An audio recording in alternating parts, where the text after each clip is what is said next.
যারা যারা লাউ খেতে পছন্দ করো না, আজকের রেসিপিটা যদি একবার দেখো আর দেখে যদি এই রেসিপিটা একবার ট্রাই করো, তাহলে কিন্তু তোমরা লাউ খেতে শুরু করবে এবার। আর এইভাবে যদি একবার বানিয়ে খাওয়াও বাড়ির লোকেদের, সবাই কিন্তু তোমার প্রশংসা করবে। প্রথমেই লাউটাকে কেটে নিতে হবে। লাউটাকে কেটে নিয়ে গ্রেটারে খুব ভালো করে গ্রেট করে নিতে হবে। গ্রেট করার পর দেখবে এইরকমভাবে যদি চেপা হয় তাহলে জল বেরোচ্ছে। পুরো জলটা ঝরিয়ে লাউটাকে নিয়ে এর মধ্যে কিছু গুঁড়ো মশলা দিতে হবে।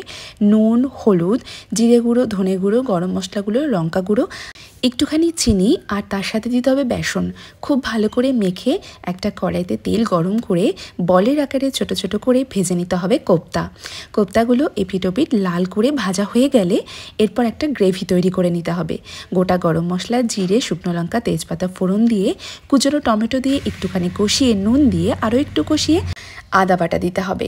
এরপর সমস্ত গুঁড়ো মশলা দিতে হবে, নুন, চিনি স্বাদ মতো। তারপর কষিয়ে এলে ফ্যাটানো টক দইটা দিয়ে আরও একটু নেড়ে চেড়ে জল দিয়ে দিতে হবে যখন মশলা থেকে তেলটা বেরিয়ে আসবে। জল দেওয়ার পর মশলার সাথে জলটা খুব ভালো করে মিশিয়ে নিতে হবে। এরপর গ্রেভিটা ফুটে এলে কোপ্তাগুলো দিয়ে আরও একটু ফুটিয়ে ওপর থেকে গুঁড়ো গরম মশলা, ঘি আর কুচনো ধনেপাতা দিয়ে পরিবেশন করতে হবে গরম গরম লাউয়ের কোপ্তা কারি। তোমরা অবশ্যই কিন্তু রেসিপিটা একবার ট্রাই